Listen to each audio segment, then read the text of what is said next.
All right, so today we're going to be taking a deep dive into something that's been making a lot of headlines lately. This whole thing with the BRICS nations and their plan to kind of shake things up in the global financial world. Yeah, it's a big deal. A lot of moving pieces to unpack here. You got Brazil, Russia, India, China, South Africa, all kind of banding together, and they're talking about creating this whole new payment system. Right, and that's what has a lot of folks talking, this idea of potentially sidelining the US dollar. Yeah, sounds like a pretty bold move, right? It certainly does. But that's where things get interesting. We got to ask ourselves, is this really the win-win situation that China seems to be hoping for? That's a good point. I mean, on the surface, it looks like they're in a prime position to benefit from all this, but there are definitely some potential downsides that we need to consider. So let's break it all down, shall we? Absolutely. Let's start with the economic realities on the ground. Each BRICS nation is coming into this with its own set of strengths and weaknesses. Yeah, like China, for example. They've been facing some headwinds lately, right? Tariffs, global competition. It's a tough environment out there. Definitely. Their export-driven model, which has been so successful for so long, is starting to show some cracks. Even some of those big-name companies, the ones we all know, are feeling the pinch. You're absolutely right. Take BYD, for instance. They're a giant in the electric vehicle market. But even they're having to get creative to stay competitive, offering these extended payment terms. Sometimes we're talking 9 months or more just to secure deals. 9 months. That's wild. That's a pretty clear signal that things aren't exactly rosy for Chinese exporters. So with all this pressure on their exports, China obviously needs to find some other ways to keep their economy going strong. Makes sense. And that's where this whole idea of reducing the reliance on the US dollar comes in. So that's where the BRICS payment system enters the picture. Yep. The idea is basically to create this system where each BRICS country contributes its own currency to a shared pool. So it's like a big pot of money from all these different countries. Right. And then they can use this pool to buy and sell from each other without having to go through the US dollar. It's like cutting out the middleman, so to speak. Precisely. Okay, I mean, that seems pretty straightforward. But Wouldn't this just automatically give a huge boost to the yuan? I mean, if all these BRICS countries are suddenly using it for trade, wouldn't that make it way more powerful on the global stage? well, on the surface, yeah, it would seem that way. But that's where things start to get a little more complicated. Oh, really? How so? Well, for one thing, there's been this kind of surprising silence from the Chinese state media about all this. Interesting. You'd think they'd be shouting from the rooftops if this was such a slam dunk for them. It's almost like they're hesitant to fully embrace it. Yeah, that definitely raises some eyebrows. So what's the catch? Well, we have to look at the stability of all the currencies involved here. And some of them, well, let's just say they've seen better days. I see where you're going with this. Not all currencies are created equal. Right. Take Brazil, for example. Their currency, the real, has been having a really rough year. One of the worst performing currencies, actually. Oof. So if they're pouring a bunch of these kind of shaky reals into this shared BRICS pool, that could make the whole system a lot more volatile, right? Exactly. It could introduce a lot of instability and potentially drag the value of the entire system down. So in theory, everyone would want to ditch those less stable currencies and trade them in for something more reliable. And in this scenario, the most likely candidate would be The Yuan bingo. the yuan bingo, And that's where China might find themselves in a bit of a predicament. kind of a back against the wall situation. Potentially, they could end up being the de facto financial backstop for the entire system. Oh, wow. So they'd be the ones responsible for propping up these weaker currencies just to keep everything from collapsing. That's a real possibility. Right. And that kind of responsibility comes with a hefty price tag. Yeah, that doesn't sound like the kind of win-win situation China was probably hoping for. It definitely adds another layer of complexity to the whole situation. It certainly does. And we haven't even factored in the role of Russia yet. Oh yeah, Russia. They're a key player in all of this, and their motivations are definitely worth examining. All right, then. Yeah. Let's shift our focus to Russia and see how they fit into this whole BRICS payment system puzzle. Sounds like a plan.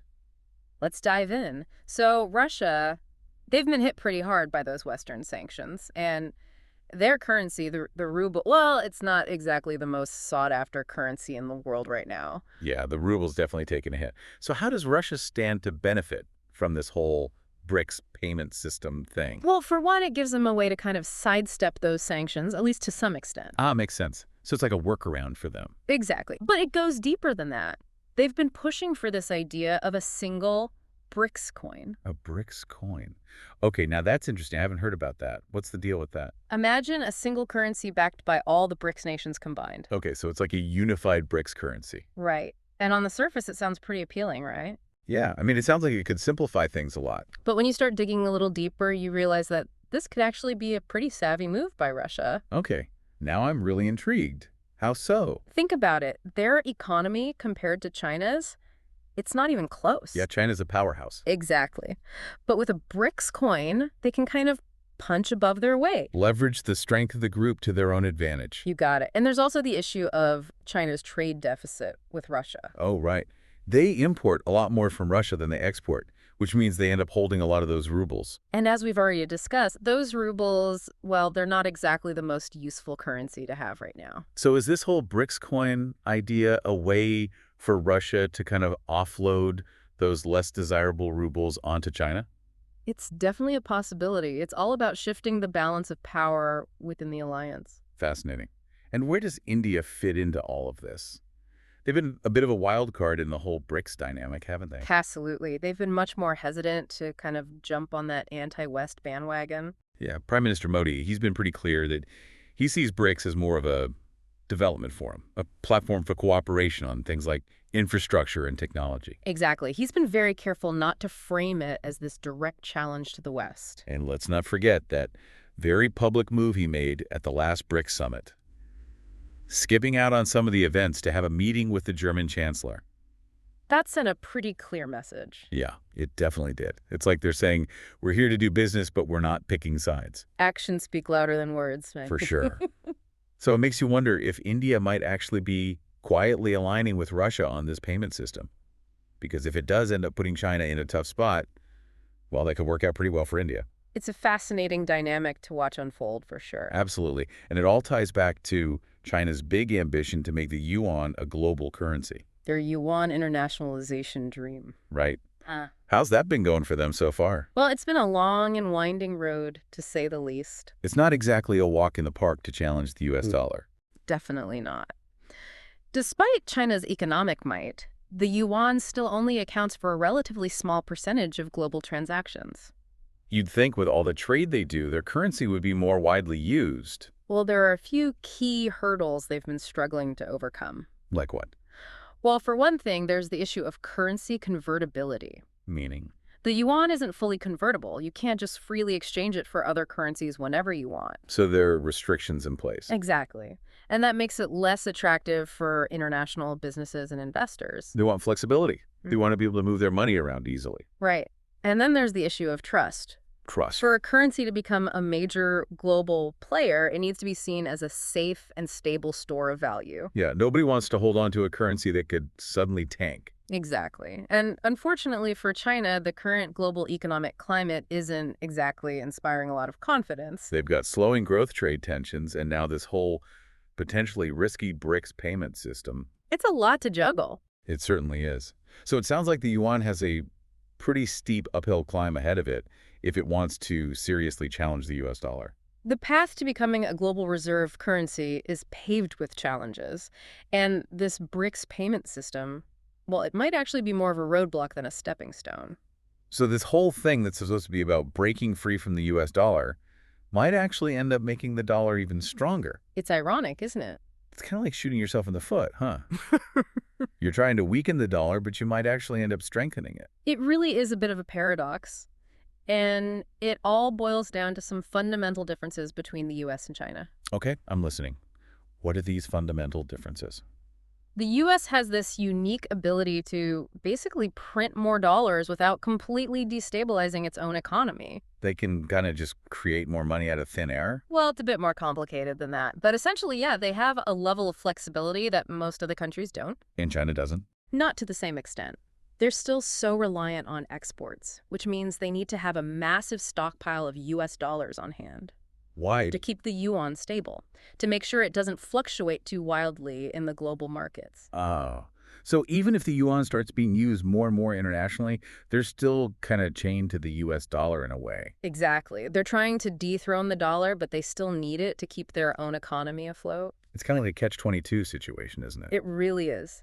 And this whole BRICS payment system, while it's being touted as a way to break free from the dollar's grip, it could actually end up making the dollar even more important. How so?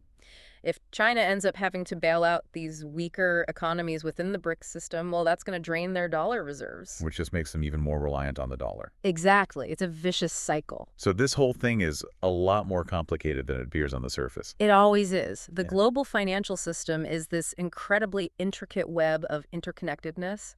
It's never as simple as it seems. Well said. So what's the big takeaway for our listeners? What should they keep in mind when they're hearing all these headlines about the death of the dollar? Don't believe the hype. Things are never black and white. There's always more to the story. Exactly. There are so many factors at play here. It's not just about the size of an economy. It's about political stability, institutional trust, and a whole host of other things. It's about having a stable and transparent financial system that inspires confidence. And that's something that takes time to build. Absolutely. It's not going to happen overnight. So the next time you hear someone making bold predictions about the future of global currencies, take it with a grain of salt. Do your own research, look beyond the headlines, and ask the tough questions. Don't just accept things at face value. Challenge assumptions and be a critical thinker. That's the best way to navigate this complex and ever-changing world. Couldn't have said it better myself. That's all the time we have for today, folks. But keep those brains buzzing and keep exploring those fascinating questions. Until next time, happy deep diving.